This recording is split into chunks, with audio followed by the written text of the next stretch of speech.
बिस्मिल्लाहिर्रहमानिर्रहीम। Dear students, अस्सलाम वालेकुम। स्टूडेंट्स, आज हम अपना नेक्स्ट चैप्टर नंबर 4 जो प्रिंसिपल्स ऑफ अकाउंटिंग का है, जर्नल के नाम से, वो शुरू करने जा रहे हैं। लेकिन बिफोर स्टार्टिंग दिस चैप्टर एक चीज़ आपको जो मैं ज़रूरी है बता दूं, वो ये कि चैप्टर नंबर 3 जो हमने एनालिसिस ऑफ बिज़नेस ट्रांजैक्शन का किया था, वो चैप्टर आपका बड़ा अच्छा तैयार होना चाहिए। उस चैप्टर के क्वेश्चंस की अंडरस्टैंडिंग बड़ी अच्छी होनी चाहिए इस चैप्टर को अंडरस्टैंड करने के लिए, क्योंकि यहाँ पर हम जो भी काम कर रहे होंगे वो सारे का सारा बेस कर रहा होगा पिछले चैप्टर के साथ। तो अगर आप में से किसी ने मेरी पिछली वीडियो नहीं देखी तो वो लाजमी जो लास्ट चैप्टर नंबर 3 की वीडियो है वो लाजमी देखें, ताकि जो है वो आपको बेसिक अंडरस्टैंडिंग जो है वहाँ से मिले, और उसको देखते हुए फिर आप जो है वो यहाँ पर इस चैप्टर के क्वेश्चंस को जो है वो अच्छे तरीके से सॉल्व कर पाएँ, समझ लें। तो इसमें जो है वो हम स्टार्टिंग करते हैं। फ़िलहाल मैं आपको क्वेश्चंस नहीं करवा रहा, क्योंकि इंट्रोडक्शन जो है वो ज़रूरी है। जर्नल बेसिकली क्या है और उसमें जो है वो हम इसको किस तरह से बनाते हैं और इसमें काम किस तरह से होता है, पहले हमने जो है ना वो इस बात को डिस्कस करना है। तो बिफोर स्टार्टिंग दिस टॉपिक आपको थोड़ा सा आइडिया मैं देने लगा हूँ अकाउंटिंग साइकिल के बारे में। अकाउंटिंग साइकिल बेसिकली जो है वो आपने इसकी डेफिनेशन भी देखी होगी। ये बेसिकली एक तरह का प्रोसेस है जिसमें हम डिफरेंट स्टेप्स को परफॉर्म करते हुए पूरा एक साइकिल मुकम्मल करते हैं, जिसमें से पहला जो स्टेप है वो आ जाता है रिकॉर्डिंग का। इस प्रोसेस का, इस साइकिल का पहला स्टेप रिकॉर्डिंग है। सेकंड जो स्टेप है उसको कहा जाता है classification. Number third is summarizing, और number fourth is financial statements.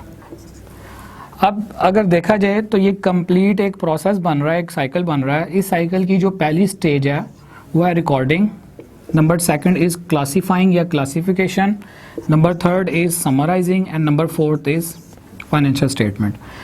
ये जो हमारा साइकिल है, इस साइकिल की पहली स्टेज जो रिकॉर्डिंग आ रही है, आपने फ़िलहाल इतना ज़हन में रखना है कि रिकॉर्डिंग जो है वो हम जर्नल में करते हैं। अब रिकॉर्डिंग जो है वो बेसिकली किस चीज़ की करनी है, जो भी आपके बिजनेस की ट्रांजैक्शंस हो रही होंगी, जो भी बिजनेस का लेन देन होगा, जो भी बिजनेस की परचेज और सेल होगी। अब रिकॉर्डिंग के हवाले से मैं वही चीज़ें जो बता रहा हूँ, लाइक परचेज को रिकॉर्ड करना है, कितने की गुड्स खरीदी हैं, कितने में बेची हैं, परचेज रिटर्न आ रही है, ख़रीदी हुई चीज़ें अगर वापस आ रही हैं तो उनको कैसे लिखना है, सेल्स रिटर्न है, बेची हुई चीज़ें अगर हम लोग जो है वो कस्टमर से रिसीव कर रहे हैं तो उसको कैसे रिकॉर्ड करना है, बिज़नेस की कोई भी इनकम कैसे लिखी जाएगी, कोई भी एक्सपेंस कैसे लिखा जाएगा। तो ये वाली जो सारी चीज़ें हैं ना, ये सारी की सारी बिज़नेस की ट्रांजैक्शन कहलाती हैं। अब इन ट्रांजैक्शन को जो है वो हमने रिकॉर्ड करना होता है। तो अकाउंटिंग साइकिल की जो पहली स्टेज है उसको नाम दिया जाता है रिकॉर्डिंग का। अब रिकॉर्डिंग जो है वो हमने करनी कहाँ होती है, वो जर्नल में करते हैं। जर्नल बेसिकली क्या है, एक बुक का नाम है। तो अब यहाँ पर जो आपका पहला स्टेप है वो जर्नल का है अकाउंटिंग साइकिल में। सेकंड स्टेप क्लासिफिकेशन है। क्लासिफिकेशन भी जो है वो हम एक बुक के अंदर करते हैं, यानी कि हम कह सकते हैं कि जर्नल भी बुक है और लेजर भी बुक है। रिकॉर्डिंग किस तरह से की जाती है ये आगे का काम है। फिलहाल इतना समझ लें कि जो भी बिजनेस की ट्रांजैक्शंस होंगी वो रिकॉर्ड की जाएंगी जर्नल के अंदर, और नेक्स्ट स्टेप में उनको क्लासीफाई किया जाएगा। क्लासीफाई करने का मतलब है उन्हीं ट्रांजैक्शंस के हम अकाउंट्स बनाएंगे एक और बुक के अंदर, जिसको आप नाम देते हो लेजर का। उसके बाद जो थर्ड स्टेज है समराइजिंग, इसी से लिंक्ड होती हुई समराइजिंग जो है वो हम एक फॉर्मेट में करते हैं जिसको नाम दिया जाता है ट्रायल बैलेंस का। और लास्ट जो स्टेप है फाइनेंशियल स्टेटमेंट। फाइनेंशियल स्टेटमेंट्स का मतलब है वो चीज़ें या वो डॉक्यूमेंट्स, वो रिपोर्ट्स जिनसे बिज़नेस की फाइनेंशियल सिचुएशन का पता लगता है, मुआशी सूरत हाल का पता लगता है, यानी कि बिज़नेस को प्रॉफिट हुआ है तो कितना हुआ है, लॉस हुआ है तो कितना हुआ है, इसके अलावा बिज़नेस के एसेट्स कितने के हैं, बिज़नेस की लायबिलिटीज़ कितने की हैं, और इसके साथ साथ जो है वो ओवरऑल जो है वो इन्वेस्टमेंट वगैरह की क्या डिटेल है। तो ये सारी चीज़ें जो है वो हम फाइनेंशियल स्टेटमेंट के अंदर देखते हैं। और फाइनेंशियल स्टेटमेंट की अगर हम बात करें तो ये जो है वो आईकॉम पार्ट 1 के लेवल पे 2 तरह की बताई हुई है, जिसमें जो है वो एक आ जाती है trading and profit and loss account और दूसरे नंबर पर बैलेंस शीट। इन दोनों को इन शॉर्ट जो है वो अगर आप देखो तो इन दोनों को आप फाइनल अकाउंट के चैप्टर के नाम से अपनी बुक में देखेंगे। फाइनल अकाउंट हम लोग इसलिए कहते हैं क्योंकि ये अकाउंटिंग साइकिल का लास्ट स्टेप है, यानी लास्ट स्टेप को आप फाइनेंशियल स्टेटमेंट भी कहते हो और इसको फाइनल अकाउंट भी कहते हैं। और फाइनल अकाउंट में हमने ये 2 स्टेटमेंट्स मेन बनानी होती हैं, जिसमें हमें प्रॉफिट या लॉस का पता लगता है, एसेट और लायबिलिटीज़ की सिचुएशन का पता लगता है। और यहाँ पर आके जैसे ही लास्ट स्टेप कंप्लीट हो जाता है, आपका ये जो साइकिल है ये पूरा हो जाता है। और फिर जब नया साल स्टार्ट होता है, नए साल से दोबारा स्टेप 1 में आपने रिकॉर्डिंग करनी होती है, स्टेप 2 में जो है वो आपने लेजर अकाउंट्स बनाने होते हैं, स्टेप 3 में समराइजिंग करते हैं ट्रायल बैलेंस के अंदर, और स्टेप 4 में आप फाइनेंशियल स्टेटमेंट्स बनाते हैं, यानी कि trading profit and loss account और बैलेंस शीट बनाते हैं। अब इस वक्त देखा जाए तो ये जो है ना वो एक लिहाज से पूरे चैप्टर्स हैं। जैसे कि अब ये journal first phase of accounting cycle है, इसको जो है वो हमने कहाँ पे देखना है, चैप्टर नंबर 4 में। उसके बाद ये जो लेजर है और ट्रायल बैलेंस है, ये इन दोनों को जो है वो कंबाइनली डिस्कस किया गया चैप्टर नंबर 5 के अंदर। और फिर फाइनेंशियल स्टेटमेंट का यानी फाइनल अकाउंट के नाम से आगे आपको 2 चैप्टर मिलेंगे, जिसमें एक होगा सिंपल फाइनल अकाउंट और एक होगा फाइनल अकाउंट विद एडजस्टमेंट। तो ये जो साइकिल है ये डिपेंड कर रहा है आपके इस पूरे प्रोसेस के ऊपर, और इसमें हर स्टेप का जो है वो पूरा एक चैप्टर उसने बनाया हुआ। तो हमारा जो है फोकस इस वक्त जो है first phase of accounting cycle पर है, यानी रिकॉर्डिंग पर है। और रिकॉर्डिंग का मैंने आपको बताया कि हम रिकॉर्डिंग कहाँ पर करते हैं, जर्नल के अंदर करते हैं, और जर्नल बेसिकली एक बुक को कहते हैं। अब इसमें रिकॉर्डिंग किस तरह से की जाती है और इसका इंट्रोडक्शन क्या है, इसको मैं थोड़ा सा जो है वो आपको डिटेल से बता देता हूँ। फिलहाल ये अकाउंटिंग साइकिल का मैंने मेन आइडिया दिया है, बेसिक आइडिया दिया है। इसको इन डेप्थ जो है वो हम हर स्टेप को उनके चैप्टर्स के साथ साथ जो है वो डिस्कस करेंगे। तो इस एरिया को आप इसको नोट करना चाहें तो कर सकते हैं। इसको मैं रेज कर रहा हूँ ताकि जर्नल के बारे में यानी अकाउंटिंग साइकिल का जो फर्स्ट स्टेप रिकॉर्डिंग है उसको डिटेल से डिस्कस कर सकें।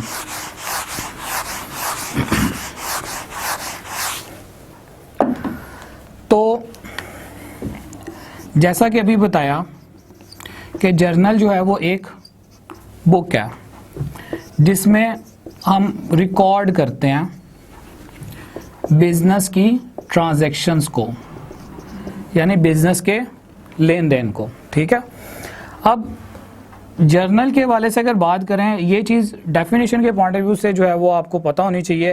वैसे जो है न्यूमेरिकल के अंदर ये चीज़ें नहीं आनी, लेकिन इंट्रोडक्शन के अंदर मैं आपको ये बता देता हूँ। बेसिकली जर्नल का जो वर्ड है ना वो 2 वर्ड से मिलकर बना है, जिसमें एक है जर और दूसरा है नल। जर जो है वो अगर देखा जाए बुक की थ्योरी में भी मिलेगा आपको कि ये एक फ्रांसीसी ज़ुबान फ्रेंच वर्ड है, और जर का मतलब होता है डे।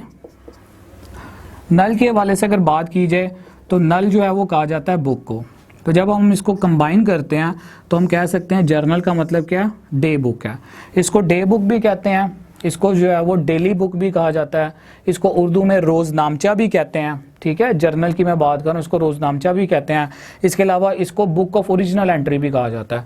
जैसे कि आपकी बुक के अंदर ही जो है वो जर्नल के चैप्टर का इंट्रोडक्शन यानी जर्नल के नाम के साथ ही आप देखोगे साथ लिखा हुआ the book of original entry या the book of basic entry, यानी पहली जो आपकी ट्रांजेक्शन रिकॉर्ड होनी है ना, सबसे पहले स्टेप में आकर जिस बुक में रिकॉर्ड होनी है उस बुक का नाम जो है वो जर्नल है। जर्नल के वाले से ये बात आपको पता लग चुकी होगी अभी तक कि जर्नल में हमने बेसिकली करना क्या है जी, रिकॉर्ड करना है। अब आप इसको थोड़ा सा अगर सिंप्लीफाई करो तो आप देखते हैं कोई भी शॉपकीपर है, कोई भी बिजनेसमैन है लोकल लेवल पर, तो वो क्या कर रहे होते हैं, अगर कोई कस्टमर आ गया या किसी के पैसे देने हैं, किसी से लेने हैं, कोई खर्चा वगैरह हुआ है, तो उनके पास जो है वो छोटे से रजिस्टर्स होते हैं थोड़ी सी लेंथी फॉर्म में, और उसमें जो है वो बाकायदा लिख रहे होते हैं, हिसाब किताब लिख रहे होते हैं, और रोज़ की ट्रांजेक्शन को वो आमतौर पर जो है वो रोज़ लिखते हैं। और उस अगर हम उस रजिस्टर की बात करें तो उसके ऊपर जो है बाकायदा से आप देखोगे कि लाइन्स लगी हुई हैं, खाने बने हुए हैं, उसमें जो है वो बाकायदा से रिकॉर्डिंग कर रहे होते हैं। तो यहाँ पर जो है वो अगर हम बात करें तो हमने उसी जर्नल ही की बात करनी है, लेकिन थोड़ा सा अकाउंटिंग के टच के साथ, यानी कि एक छोटा दुकानदार जो है वो तो नहीं अकाउंटिंग के प्रिंसिपल्स को फॉलो कर रहा होगा, लेकिन हमने जब भी बिजनेस की ट्रांजैक्शंस को रिकॉर्ड करना है तो वो हम बाकायदा प्रिंसिपल्स को फॉलो करेंगे, डेबिट और क्रेडिट के रूल्स लगा के जो है वो हम उन चीज़ों को रिकॉर्ड करेंगे। अगर कोई कस्टमर लाइक चीज़ लेकर गया है 5,000 रुपये की या 3,000 रुपये की, तो आप जो है लिखते हो कि जी मैंने आज 3,000 रुपये का सामान बेचा है, ठीक है, या मैंने जो है वो 2,000 रुपये की चीज़ें उधार पर बेची हैं, या मैंने मिस्टर ए से जो है वो 3,000 रुपये का स्टॉक खरीदा है। तो आप सिंपल जो है वो अपनी उर्दू की स्टेटमेंट में या अपने तरीके से, ताकि आपको याद रहे, वो आप रफ रजिस्टर में लिखते हो, जो आप आमतौर पर दुकानदारों के पास देखते हो। लेकिन हम यहाँ पर जो है वो प्रॉपर वे में हम अकाउंटिंग फॉलो कर रहे हैं। तो अकाउंटिंग कहती है कि जो भी आपकी सेल परचेज हो रही है, जो भी आपका इनकम एक्सपेंस हो रहा है, यानी जो भी आपके बिजनेस की ट्रांजैक्शन हो रही है, उस ट्रांजैक्शन को प्रॉपर वे में रिकॉर्ड होना चाहिए। और रिकॉर्डिंग जो है वो मैंने आपको बता दिया एक बुक के अंदर करते हैं, जिसको जो है हम जर्नल कहते हैं। जर्नल के हवाले से ये दो वर्ड्स का जो है वो मिक्सचर है, और जिसमें जर जो है वो डे को कहते हैं और नल जो है वो बुक को कहते हैं। नेक्स्ट स्टेप जो है वो करना क्या है, हम जर्नल के फॉर्मेट को देख लेते हैं, और उसके बाद जो है वो इस जर्नल के अंदर रिकॉर्डिंग का तरीकाकार क्या होगा उसको डिस्कस कर लेते हैं। तो जर्नल का जो फॉर्मेट है वो आपको बुक में भी दिया होगा। सबसे पहले आपने इधर डेट लिखनी होती है, फिर आप पर्टिकुलर्स लिखते हो। नेक्स्ट स्टेप में जो है वो आप L/F लिखते हो, फिर आप लिखते हैं डेबिट, और फिर आप लिखते हैं क्रेडिट। नीचे रुपीज़ का वर्ड शो कर देते हैं, सिंबल शो कर देते हैं। अब ये बेसिकली डिफरेंट कॉलम्स हैं आपके, और इन कॉलम्स में जो है वो आपने रिकॉर्डिंग करनी होती है। तो जर्नल वाली जो बुक है, इस बुक का फॉर्मेट कुछ इस तरह से है। तो डेट का मतलब है कि जिस दिन भी आपने कोई चीज़ खरीदी है या जिस दिन भी कोई आपने बेची है, उस दिन की जो है वो डेट, या कोई एक्सपेंस हो रहा है, कोई खर्चा हो रहा है, कोई इनकम हो रही है, आमदनी हो रही है, वो डेट आपने लिखनी है। पर्टिकुलर के अंदर जो है वो जो भी चीज़ हमने रिकॉर्ड करनी होती है वो आती है। उसके बाद डेबिट की अगर हम बात करें तो डेबिट, जो अमाउंट भी डेबिट हो रही होगी, फ़र्ज़ किया कोई ट्रांजैक्शन है 1,000 रुपये से, तो जो अमाउंट डेबिट हो रही होगी उसको डेबिट साइड पे लिखना है, और जो अमाउंट क्रेडिट हो रही होगी उसको क्रेडिट साइड पे लिखना है। ये जो L/F का कॉलम है, ये बेसिकली क्या है, L/F stands for ledger folio. Ledger folio, folio के अगर हम हवाले से बात करें तो फोलियो का मतलब होता है पेज। यहाँ पर एक बात का समझना ज़रूरी है जो थोड़ा सा हटके हो जाएगी। अकाउंटिंग में जो है ना, अगर हम देखें तो दो तरह की बुक्स होती हैं, यानी कि अकाउंटिंग की दो मेजर बुक्स होती हैं। उन बुक्स को कहा जाता है बुक्स ऑफ अकाउंट्स, ठीक है। ये दो तरह की होती है जी। एक बुक का नाम है जर्नल और दूसरे का नाम है लेजर। तो जर्नल और लेजर को एज अ होल कंबाइनली जो है वो बुक्स ऑफ अकाउंट्स कहते हैं। अब एक बात आपने याद रखनी है, जर्नल में हमने ट्रांजैक्शंस की रिकॉर्डिंग करनी होती है, और फिर लेजर में जाकर उन्हीं ट्रांजैक्शंस को जो हमने रिकॉर्ड किया होता है उनके हम अकाउंट्स बनाते हैं। तो इसका मतलब है कि जब लेजर के अंदर जब आप अकाउंट्स बना रहे होगे तो कौन सी वाली चीज़ों की बना रहे होगे, जो चीज़ें आपने जर्नल के अंदर रिकॉर्ड की हुई हैं। इट मीन्स कि लेजर के अकाउंट्स बनाने के लिए आपको जो इन्फॉर्मेशन लेनी पड़ेगी वो जर्नल से लेनी पड़ेगी। जर्नल में जो भी चीज़ रिकॉर्ड की हुई है उसके अकाउंट लेजर में जाकर जो है वो बन रहे होंगे।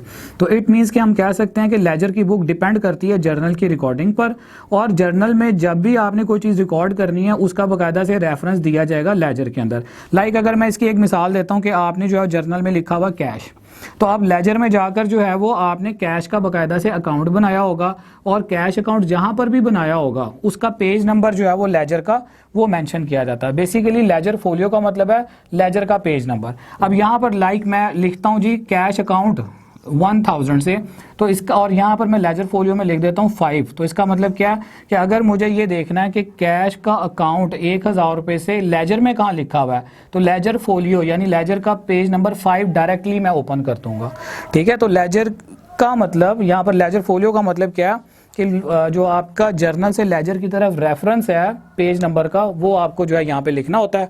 उससे ये आसानी हो जाती है कि आप डायरेक्टली जो है वो पेज नंबर 5 पर जाएंगे, और पेज 5 पर जो है वो आपको कैश अकाउंट की जो है वो डिटेल मिल रही होगी।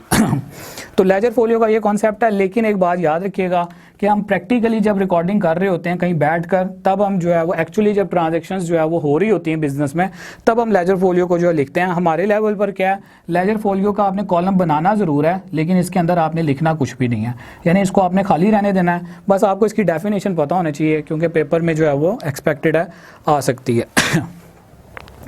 तो ये जनाब हमने 5 कॉलम्स बनाए हैं, जिसमें पहला है डेट का, दूसरा है पर्टिकुलर्स का, तीसरा है लेजर फोलियो का, fourth one is debit and fifth one is credit. Particulars की जगह पर कुछ बुक्स में जो है, ये भी मैं आपको बता दूं साथ साथ, कुछ बुक्स में डिटेल का वर्ड लिखा हुआ है, वो भी ठीक है। कुछ बुक में जो है वो रेफरेंसेस का वर्ड लिखा हुआ है, वो भी ठीक है। LF की जगह पर जो है वो L.R लिखा होगा, लेजर रेफरेंस का वर्ड लिखा होगा, तो ये भी ठीक है। अगर आपने डेबिट को DR से लिखना है कोई फ़र्क नहीं पड़ता, क्रेडिट को CR से लिखना है कोई फ़र्क नहीं पड़ता। तो कहने का मकसद है कि आपकी जो है वो डिटेल में पर्टिकुलर्स के अंदर डिटेल का वर्ड अगर आप लिखना चाहो, या डिस्क्रिप्शन का वर्ड भी लिखा हो सकता है कुछ बुक्स में, तो उससे कोई फ़र्क नहीं पड़ता। बस यहाँ पर आपने करना क्या है कि जो भी आपकी ट्रांजैक्शन हो रही है उस ट्रांजैक्शन की जो है वो रिकॉर्डिंग की जो डिटेल है वो यहाँ पे आप लिखेंगे, ठीक है जी। तो ये हमारे जर्नल का फॉर्मेट है। अब उससे जो अगली बात है जो कि बड़ी अहम है वो ये कि हमने रिकॉर्डिंग जर्नल के अंदर करनी कैसे है, यानी कि जो खाली कॉलम है इसके अंदर लिखा कैसे जाएगा और अमाउंट्स की तरतीब क्या होगी। तो एक बात आप जहन में रख लें कि जब भी आप जर्नल वाली बुक में रिकॉर्ड करेंगे ट्रांजैक्शन को, तो ट्रांजैक्शन की जो फॉर्म होनी चाहिए, यानी कि जो लिखने का तरीकाकार होना चाहिए ना, वो उस तरीकाकार को क्या बोलते हैं, एंट्री। यानी कि मैं कह सकता हूं कि रिकॉर्डिंग जो है वो किस फॉर्म में आप करेंगे, एंट्री की फॉर्म में कर रहे होंगे। एंट्री का जो वर्ड है वो बेसिकली एंटर से निकला है, और एंटर का मतलब क्या होता है, किसी चीज़ को दर्ज करना, किसी चीज़ को लिखना। तो यहाँ पर आपने जर्नल की बुक में ट्रांजैक्शंस की रिकॉर्डिंग करनी है इन फॉर्म ऑफ एंट्री, ठीक है। अब एंट्री क्या होती है, ये एक पूरा प्रॉपर तरीकाकार है। उस एंट्री को पहले हम समझेंगे और उसके बाद उसको जर्नल में जो है वो रिकॉर्ड करेंगे। उसके लिए जो आप ज़रा देख लेंगे इधर, मैं फ़िलहाल एंट्री नहीं समझा रहा आपको, एंट्री की कंडीशन शेप बताने लगा हूँ कि किस तरह से लिखी जाती है, क्योंकि आगे जो है वो क्वेश्चन के अंदर हमने एंट्रीज ही करनी है। तो एंट्री की शेप कुछ इस तरह से होती है कि हम जो है वो बेसिकली अकाउंटिंग फॉलो कर रहे हैं डबल एंट्री सिस्टम के मुताबिक। और डबल एंट्री सिस्टम क्या कहता है कि हर ट्रांजैक्शन के जो है वो आपने 2 इफेक्ट्स रिकॉर्ड करने हैं, जिसमें एक इफेक्ट जो है वो डेबिट होगा और दूसरा इफेक्ट जो है वो आपका क्रेडिट होगा। तो जब मैं कोई एंट्री पास करूंगा तो डेफिनेट बात है कि एक वैल्यू मैंने उसकी डेबिट करनी है और दूसरी वैल्यू उसकी क्रेडिट करनी है। एक एंट्री की मैं जो है वो एग्जांपल देने लगा हूँ। फ़र्ज़ किया मैंने 1000 रुपये से सेल किया है, तो यहाँ पर एंट्री कुछ इस तरह से बनेगी, cash account to sales account. ये जो है मैंने जो फॉर्मेट जिस तरह का लिखा है, जो रिकॉर्ड किया है मैंने सेल को, इस फॉर्म को जो है वो हम क्या कहते हैं, एंट्री, ठीक है जी। अब इसमें होगा क्या, एंट्री लिखनी कैसे है, आप याद रखिएगा कि हमेशा जो डेबिट वैल्यू है, डेबिट को आपने हमेशा ऊपर लिखना है और जो क्रेडिट है उसको हमेशा नीचे लिखना है। दूसरे नंबर पर डबल एंट्री सिस्टम ये कहता है कि debit side and credit side must be equal. तो जो डेबिट वाली अमाउंट होगी वो बराबर होनी चाहिए क्रेडिट वाली अमाउंट के। तीसरे नंबर पर आपने जो अकाउंट डेबिट हो रहा है, डेफिनेट बात है वो ऊपर आएगा, और जो अकाउंट क्रेडिट हो रहा है वो नीचे आएगा। आपने अगर क्रेडिट को ऊपर लिखा, डेबिट को नीचे लिखा, तो ये अकाउंटिंग स्टैंडर्ड के अगेंस्ट बात होगी, ये एंट्री जो है वो गलत समझी जाएगी। तो हमेशा डेबिट वैल्यू को ऊपर लिखेंगे, क्रेडिट वैल्यू को नीचे लिखेंगे, और जब आप ऊपर वाली वैल्यू लिख रहे होंगे तो आपने उसके साथ ही जो है वो ये डेबिट का वर्ड यहाँ पर, ये तो मैंने एक रफ एंट्री पास किया है, बेसिकली यही वाली एंट्री उठाकर एज इट इज़ जो है वो हमने जर्नल में रिकॉर्ड करनी होती है। अब जब आप क्रेडिट वाली साइड लिख रहे होगे ना, तो क्रेडिट वाली साइड के लिए आपने शुरू में कोई जगह छोड़नी है थोड़ी सी, यानी कि सेल का वर्ड बिल्कुल कैश के वर्ड के नीचे नहीं आएगा, बल्कि सेल का वर्ड थोड़ा सा साइड पर आएगा, ये आपकी स्पेस होगी। और एंट्री की जो फॉर्म है वो इस तरह से टेढ़ी आ रही होगी, ना कि बिल्कुल स्ट्रेट आ रही होगी। तो ये जो है वो एक एंट्री है। अब इस एंट्री में डेबिट क्यों किया है, क्रेडिट क्यों किया है, ये तो मैं आपको आगे एक्सरसाइज में बताऊंगा। फिलहाल ये समझ लें कि रिकॉर्डिंग का जो तरीकाकार है अकाउंटिंग के अंदर एंट्री का, वो इस तरह से है। अब अगर मैं बात करता हूँ कि लाइक ये एंट्री जो है वो 1 जनवरी 2017 को हो रही है, यानी कि हमने 1 जनवरी 2017 को ये 1000 रुपये की चीज़ें सेल की हैं, तो आप यहाँ पर इस तरह से लिख सकते हो 1 जनवरी 2017। डेट के वाले से अगर दूसरा तरीकाकार देखें तो 1 जनवरी 17, और तीसरा तरीकाकार अगर देखें तो 1 जन 17। इनमें से जो मर्जी, या आप अगर इसको इस तरह से भी लिख सकते हैं जनवरी 1 2017। तो 1 2 3 4 ये 4 तरीके मैंने आपको डिफरेंट बता दिए हैं डेट को लिखने के। बेहतर तरीका ये है कि आप सिंपल वे में इसको लिख लें, बाकी में से भी कोई फॉलो करते हैं तो वो गलत नहीं होगा। पर्टिकुलर्स वाले कॉलम में करना क्या होता है, जो अकाउंट्स आपने एंट्री के अंदर लिखे होते हैं ना, उनके नाम आप लिखते हो। यानी कि यहाँ पर पहला अकाउंट कौन सा है, कैश का अकाउंट, तो आपने जो है वो कैश अकाउंट का वर्ड लिखा, और दूसरा अकाउंट है जी सेल्स का अकाउंट, तो थोड़ी सी जगह छोड़कर आपने सेल्स अकाउंट का वर्ड लिखा। उसके बाद कैश अकाउंट को के सामने जो है 1000 डेबिट हो रहा है, तो डेबिट वाले कॉलम में 1000 रुपये लिख देंगे, और सेल्स वाले अकाउंट में 1000 रुपये जो है वो क्रेडिट हो रहा है, तो सेल्स अकाउंट के सामने आप 1000 रुपये लिख देंगे। तो ये आपकी जो है वो एक एंट्री कंप्लीट होगी। जैसे ही आपकी एक एंट्री कंप्लीट होती है, आपने एक लाइन ड्रॉ करनी है, एक लाइन की स्पेस छोड़कर। यानी यहाँ पर आप स्पेस क्यों छोड़ रहे हैं मैं भी बता देता हूँ। लाइन आपने ड्रॉ करनी है। आप स्टूडेंट्स जो ज़्यादा बड़ी और मेजर गलती करते हैं वो क्या करते हैं कि लाइन को जो है वो यहाँ से शुरू करते हैं और इसको जो है वो आगे तक एक्सटेंड कर देते हैं। तो ऐसा बिल्कुल नहीं करना। जर्नल में जब आपने एंट्री कंप्लीट होने पर लाइन लगानी है, तो वो जो लाइन होगी वो सिर्फ और सिर्फ पर्टिकुलर वाले कॉलम में होगी।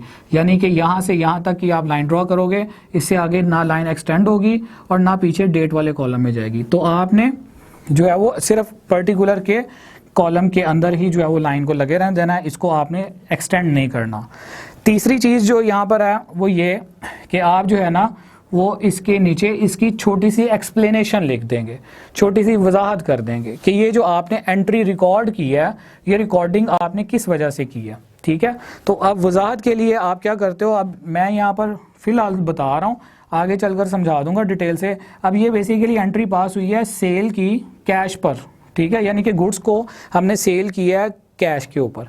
तो इसकी अगर मैं नरेशन या एक्सप्लेनेशन लिखना चाहूँ तो उसको क्या लिखूंगा, सोल्ड गुड्स फॉर कैश। इसमें जस्ट आपने एंट्री का जो है वो थोड़ी सी एक्सप्लेनेशन देनी होती है, वो अपने वर्ड्स में। ठीक है, अगर आपको ये ना पता लग रहा हो कि एक्सप्लेनेशन में क्या लिखना है, तो आपको जो क्वेश्चन के अंदर ट्रांजैक्शन दी हुई है ना, उस ट्रांजैक्शन को ही थोड़ा सा समझेंगे, तो उसी ट्रांजैक्शन का कुछ हिस्सा उठा के तो जो है वो आप लिख सकते हैं, वही आपकी जो है वो एक्सप्लेनेशन कहलाएगी। और हम यहाँ पर जर्नल के चैप्टर में इसी एक्सप्लेनेशन को क्या कहते हैं, नरेशन। नरेशन का जो वर्ड है वो नरेट से निकला है। नरेट कहते हैं जी किसी चीज़ की वजाहत करने को, तो नरेशन मीन वजाहत करना। तो इस एंट्री की जो है ना ये आप वजाहत कर रहे हैं, यानी कि उसको थोड़ा सा एक्सप्लेन कर रहे हैं। तो ये जो है वो हमने एक एंट्री पास की है। इसी तरह से अब नेक्स्ट ट्रांजैक्शन अगर कोई आएगी तो उस ट्रांजैक्शन की आप नेक्स्ट एंट्री पास करोगे। पहले आप डेट लिखोगे, फिर पर्टिकुलर्स वाले कॉलम में जो है वो आप अकाउंट्स के नाम लिखेंगे, फिर लेजर फोलियो जो है वो कॉलम आपने ड्रॉ किया होगा, इसमें लिखेंगे कुछ भी नहीं। जो वैल्यू आपकी डेबिट हो रही होगी उसको डेबिट साइड पे लिखेंगे, और जो वैल्यू आपकी क्रेडिट हो रही होगी उसको आप क्रेडिट साइड पे लिखेंगे। इसके अलावा थ्योरेटिकली पॉइंट ऑफ व्यू से, डेफिनेशन के पॉइंट ऑफ व्यू से मैंने आपको बता दिया कि जर्नल का जो नाम है वो बुक ऑफ ओरिजिनल एंट्री भी है, बुक ऑफ प्राइम एंट्री भी है, बुक ऑफ बेसिक एंट्री भी है, बेसिक बुक भी है, ठीक है, और डे बुक भी है, और इसको डेली बुक भी कहते हैं। तो ये जो है वो इसके 4-5 डिफरेंट नाम हैं। अब हम जो है वो बाकायदा नेक्स्ट जो हमारी वीडियो होगी उसमें इंशाल्लाह ताला हम इसकी एक्सरसाइज शुरू करेंगे। और एक्सरसाइज के अंदर मेजर उसने कहा ये हुआ है कि आपने जो है आपको क्वेश्चन में फॉर्मेट किस तरह से दिया होगा कि क्वेश्चन के अंदर ट्रांजैक्शंस दी होंगी और कहा जाएगा कि आप इन ट्रांजैक्शंस को रिकॉर्ड करें। कहाँ पर रिकॉर्ड करें? जर्नल के अंदर। और जर्नल में जब हमने रिकॉर्डिंग करनी है तो डेफिनेटली रिकॉर्डिंग का तरीकाकार क्या होगा, हम किस फॉर्म में रिकॉर्डिंग कर रहे होंगे जर्नल के अंदर, एंट्री की फॉर्म में। और एंट्री कैसे बनेगी वो मैंने आपको बता दिया। ठीक है जी, तो ये हमारी इंट्रोडक्शन था जर्नल का। आए जी, अब हम इंशाल्लाह नेक्स्ट लेक्चर में क्वेश्चंस का बाकायदा आगाज़ करते हैं और उसमें देखते हैं कि किस तरह से जो है वो एंट्रीज़ को जर्नल के अंदर पास किया जाता है। एक चीज़ मैं आपको बता दूं, फॉर्मेट मैंने आपको इस वीडियो में बता दिया है। आप जो है ये फॉर्मेट अपने तौर पर ड्रॉ करें जब भी आपने एंट्री पास करनी है और उसको आप लिखें। तो जब मैं यहाँ पर बोर्ड पर क्वेश्चन कर रहा हूँ तो मैं एक आधे क्वेश्चन को जो है बाकायदा फॉर्मेट के अंदर ड्रॉ करके बताऊँगा। उसके बाद फिर जो है वो मैं आपको रफ एंट्रीज ही बता रहा हूँ। यानी कि अगर आपको इस एंट्री का पता लग गया कि ये जो एग्जांपल मैंने आपको बताई है कि ये एंट्री जर्नल में पोस्ट कैसे होनी है, जर्नल में इसको लिखना किस तरीके से है, तो इसका मतलब है सारी एंट्रीज उसी तरीके से बनेंगी। यानी कि मैं जो फॉर्मेट है ये मैं बोर्ड पर बार बार नहीं बनाऊंगा। असल जो काम है वो आपकी एंट्री सही होनी चाहिए। तो एंट्रीज को जो है मैं डिटेल से समझाऊंगा, आप जो है वो फिर उनको जर्नल में जो है वो पोस्ट करेंगे। तो ये जो बेसिक की वीडियो है इसमें अगर आपको किसी बात की कोई समझ नहीं आई हो तो आप वो मुझे बता सकते हैं, इंशाल्लाह उसका जो है मैं आपको प्रॉपर आंसर दूंगा। Thank you.